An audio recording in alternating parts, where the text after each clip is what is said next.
warahmatullahi wabarakatuh. Perkenalkan, nama saya Rasika Muharani.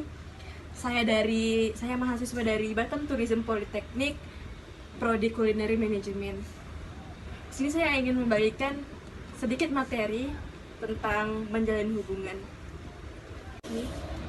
Hubungan adalah kesinambungan dan interaksi antara dua orang atau lebih yang memudahkan dalam proses pengenalan satu sama dengan yang lainnya. Ada hal-hal yang perlu kita perhatikan dalam memulai hubungan baru dengan seseorang. Yang pertama adalah membuka pikiran positif kita. Kerap kali ketika kita ingin memulai hubungan dengan orang baru, kita merasa ragu karena kita takut terjadi kesalahan. Melakukan kontak mata, melepas pandangan pada arah yang tak sejalan, itu adalah kesalahan terbesar yang sering kita lakukan dalam menjalin hubungan. Setidaknya ketika ada lawan yang berbicara pada kita harus menatap matanya agar mereka merasa dihargai. Dan yang ketiga itu ada mimik ceria. Hal yang perlu kita perhatikan itu ketika kita berinteraksi dengan seseorang, yaitu memasang mimik ceria. Karena ketika kita memasang wajah yang cemberut atau marah, itu sama sekali tidak enak untuk dilihat. Dan yang keempat itu ada hai atau sapa. Dan yang kelima itu kita wajah yang cemberut atau marah, itu sama sekali tidak enak untuk dilihat. Dan yang keempat itu ada hai atau sapa. Dan yang kelima itu kita berjabat tangan. Itu artinya ketika kita mulai dengan hubungan yang baru dengan seseorang, kita sapa dia, kita ucapkan selamat pagi atau selamat malam, assalamualaikum, dan yang lainnya. Dan serta kita jabatkan tangan, itu biasanya supaya kita dengan dia lebih mudah akrab. Oke, ada simpati alamiah. Simpati alamiah adalah simpati yang ada dengan sendirinya tanpa perlu melakukan apa-apa dikarenakan ada hubungan darah. Contohnya, ibu dengan anaknya, kakak dengan adiknya, paman dengan keponakannya, kakek sama cucunya, dan yang lainnya. Oke, simpati kebetulan dapat karena kesamaan yang tidak disengaja. Contohnya, simpati kepada orang yang sama berasal dari kampung atau daerah. Dan yang kedua, memiliki hobi yang sama atau agama yang sama, dan yang lain-lainnya. Ada juga simpati yang dirancang. Simpati yang dirancang ini simpati yang kita dapat dengan teknik komunikasi tanpa adanya unsur sebelumnya. Bagaimana kita bisa berkomunikasi dengan orang yang baru atau orang yang kita kenal tanpa adanya unsur keluarga dan yang lain-lainnya. Hai, aku Yohana Parusip ingin melanjutkan video Reskika yang sebelumnya. Nah, di sini ada dua sikap. Pertama, sikap bermanfaat dan sikap yang sia-sia. Bermanfaat itu salah satunya ada ceria, terus kemudian ingin tahu, rileks, penyabar, mudah bercakap. Dan salah satu contoh yang saya ambil dari tabel tersebut adalah periang. Periang itu dalam halnya dia mampu mengondisikan tempat, misalnya tempat kerja dia ada punya masalah, mungkin dia tidak membawanya ke tempat kerja, tetap riang, tetap ceria seperti biasanya. Nah, di sikap sia-sia ini ada emosi, pemarah, dan ingin berbalas dendam, nyinyir, terus cemas.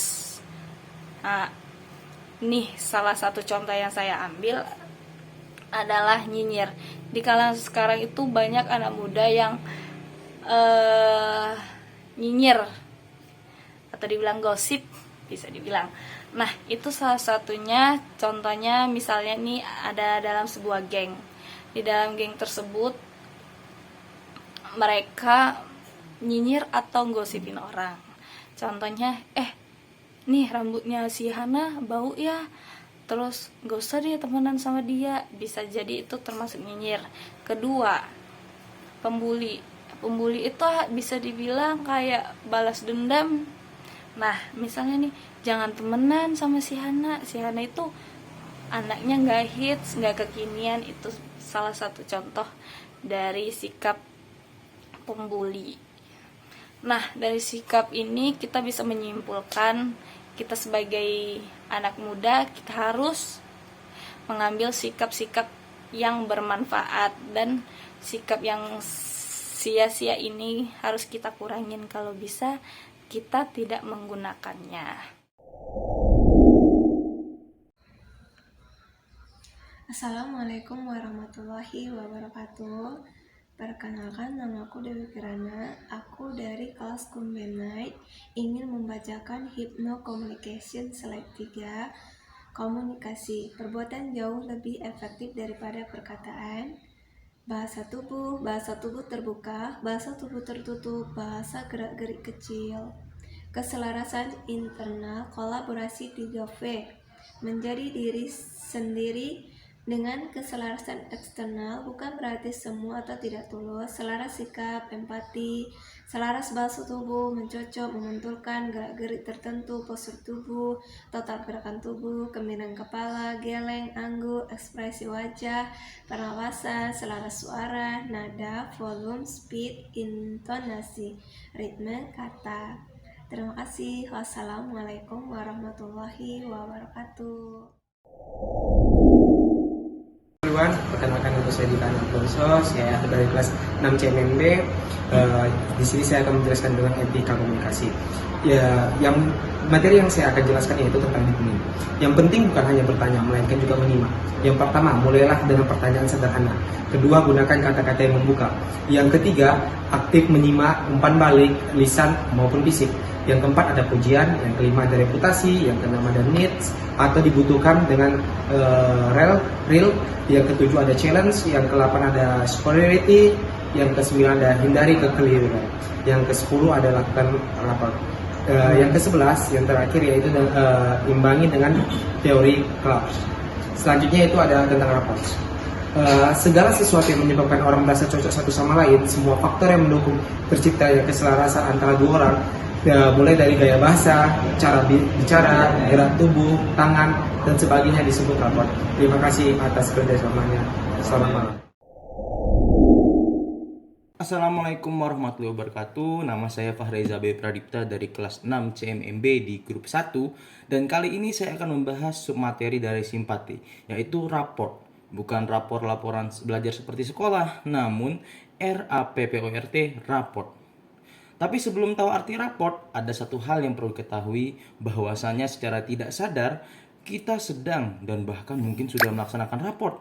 Sebagai bukti, kita berteman dengan teman dekat kita sebelumnya. Di awal pertemuan mungkin terasa tidak akrab, tidak kenal. Namun dengan seiring waktu, karena ada rasa saling tertarik dan senang satu sama lain, sehingga di awal tidak kenal menjadi dekat, bahkan menjadi akrab dan merasakan sinkron satu sama lain. Banyak faktor yang memengaruhi hal tersebut, sehingga terjadi keselarasan antara satu individu dengan individu yang lain. Baik itu dari cara bicara, gerak tangan, sampai gestur tubuh. Hal itu dapat memengaruhi hubungan antara satu sama dengan yang lainnya. Sehingga jika beberapa faktor ini membuat satu sama yang lain saling senang, maka akan tercipta hubungan yang baik. Dan itulah yang disebut dengan rapport. Lalu, apa sih hubungannya dengan simpati?